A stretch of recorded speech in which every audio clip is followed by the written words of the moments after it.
મહત્વના સમાચાર તરફ નજર કરીએ તો આવતીકાલે બનાસકાંઠામાં કાર્યાલય ઉદ્ઘાટન સમારોહનો કાર્યક્રમ છે. જી હા, જિલ્લા ભાજપ કાર્યાલય શ્રી બનાસ કમલમનું ચડોતર ખાતે લોકાર્પણ થઈ રહ્યું છે. અત્યાધુનિક આ કાર્યાલયનું લોકાર્પણ CR પાટીલ, પ્રદેશ અધ્યક્ષ ગુજરાત ભારતીય જનતા પાર્ટી અને કેબિનેટ મંત્રી જળશક્તિ મંત્રાલય ભારત સરકાર દ્વારા કરવામાં આવનાર છે. બનાસકાંઠા જિલ્લાના નાગરિકો પોતાની સમસ્યા અને લોકહિતના પ્રશ્નોની રજૂઆત કરી શકે તેવા સંકલ્પની સાથે કાર્યાલયનું ઉદ્ઘાટન થઈ રહ્યું છે. આ કાર્યક્રમમાં મુખ્ય મહેમાનો તરીકે શ્રી રત્નાકરજી, માનનીય સંગઠન મહામંત્રી શ્રી ગુજરાત પ્રદેશ ભાજપ રજનીભાઈ પટેલ, માનનીય મહામંત્રી ગુજરાત પ્રદેશ ભાજપ શ્રી બળવંતસિંહજી રાજપૂત, માનનીય કેબિનેટ મંત્રી ગુજરાત સરકાર શ્રી જયંતિભાઈ કવાડિયા, માનનીય ઉપાધ્યક્ષ શ્રી ગુજરાત પ્રદેશ ભાજપ તેમજ બાબુભાઈ દેસાઈ, માનનીય સાંસદ શ્રી રાજ્યસભા શ્રીમતી નોખાબેન પ્રજાપતિ, માનનીય મંત્રી શ્રી ગુજરાત પ્રદેશ ભાજપ તેમજ અતિથિ વિશેષ તરીકે શ્રી પ્રવીણભાઈ માળી, ધારાસભ્ય શ્રી દિશા તેમજ અનિકેતભાઈ ઠાકર, ધારાસભ્ય શ્રી પાલનપુર અને શ્રી સ્વરૂપજી ઠાકોર, ધારાસભ્ય વાવની પ્રેરક ઉપસ્થિતિમાં આ કાર્યક્રમ યોજવાનો છે. આ પાવન પ્રસંગે માનનીય સમારંભના અધ્યક્ષ CR પાટીલ સાહેબ લોકાર્પણ કરશે શ્રી બનાસ કમલમનું અત્યાધુનિક જિલ્લા ભાજપ કાર્યાલય કે જે ડીસા પાલનપુર રોડ પર ચડોતર નજીક બનાવવામાં આવ્યું છે. લોકો સાથેનો સીધો સંવાદ આ કાર્યાલયથી જોડાશે.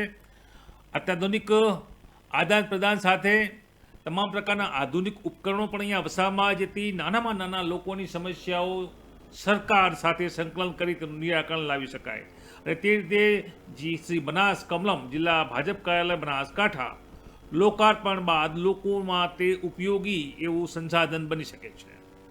આ મામલે કમલમ ચડોતર અને પ્લેસ છે બનાસકાંઠા, પાલનપુર અને જિલ્લા પ્રમુખશ્રી આપણી સાથે જોડાયા છે. કે સૌથી મોટો બનાસકાંઠાના આંગણે અવસર છે. CR પાટીલ પ્રદેશ પ્રમુખ અને સાથે સાથે કેન્દ્રીય મંત્રી પણ બન્યા છે, ત્યારે અહીંયા પધારી રહ્યા છે, ઉદ્ઘાટન થઈ રહ્યું છે.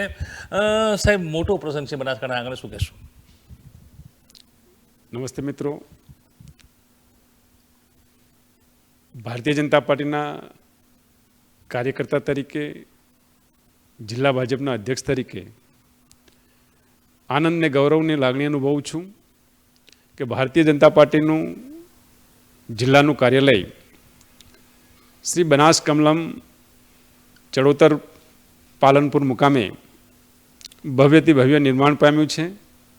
અને આ કાર્યાલય પ્રસંગે ઉદ્ઘાટન માટે અમારા પ્રદેશ અધ્યક્ષ આદરણીય શ્રી CR પાટીલ સાહેબ પધારી રહ્યા છે.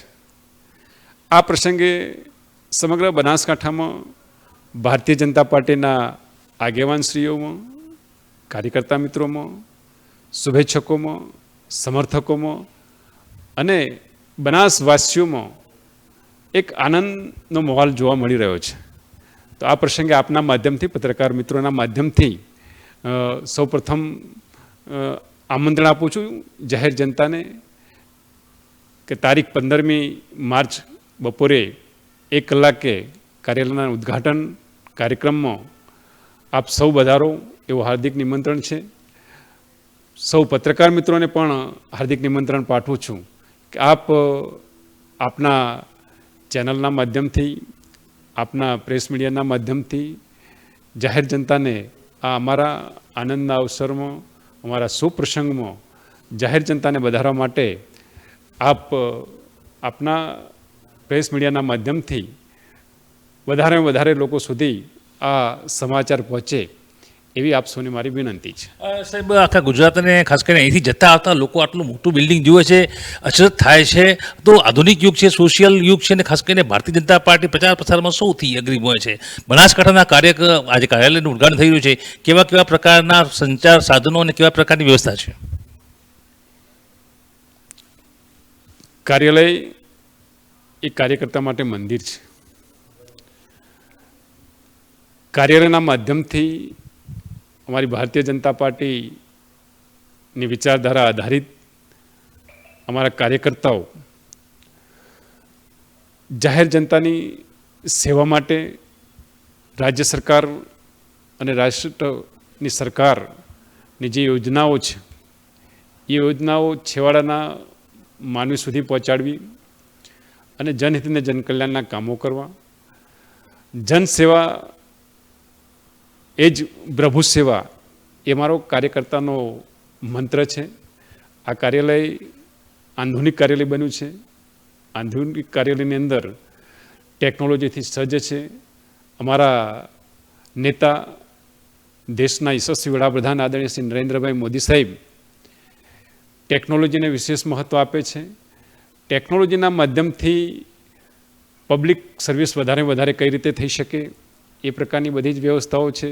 ટેકનોલોજીના માધ્યમથી પાર્ટીનો વ્યાપ, પાર્ટીનું સંગઠન વધારે કઈ રીતે મજબૂત થઈ શકાય, હરેક સુધી ભારતીય જનતા પાર્ટીની વિચારધારા પહોંચાડી શકાય, હરેક વ્યક્તિ સુધી, જન સુધી ભારતીય જનતા પાર્ટીની વિચારધારા આધારિત સરકારની યોજનાઓ પહોંચાડી જનસેવા અને દેશ સેવાનું કામ આ કાર્યાલયના માધ્યમથી થાય એ માટે અમારા કાર્યકર્તાઓ કટિબદ્ધ છે. તો એક આધુનિક કાર્યાલય બનાસકાંઠાને ભેટ સ્વરૂપ મળી રહ્યું છે. CR પાટીલ ઉદ્ઘાટન કરશે. તમામ પ્રકારની કનેક્ટિવિટી, ખાસ કરીને પ્રજાજનો, બનાસકાંઠા વાસીઓને સીધો લાભ મળે. સરકારની તમામ માળખાકીય સુવિધાઓ, સીધી કનેક્ટિવિટી, દરેક ધારાસભ્ય, દરેક કાર્યકર અહીંયા જોડાયા છે અને તે રીતે પ્રજાના પ્રશ્નોને એક આધુનિક ગતિ સાથે, એક આધુનિક યાંત્રિક સામગ્રી સાથે સેન્ટ્રલાઇઝ આજે ચડોતર ખાતેનું કાર્યાલય છે ત્યાંથી તેઓને એ જ કામગીરીને સફળતાનો વેગ મળશે. ધનેશ પરમાર, બનાસકાંઠા.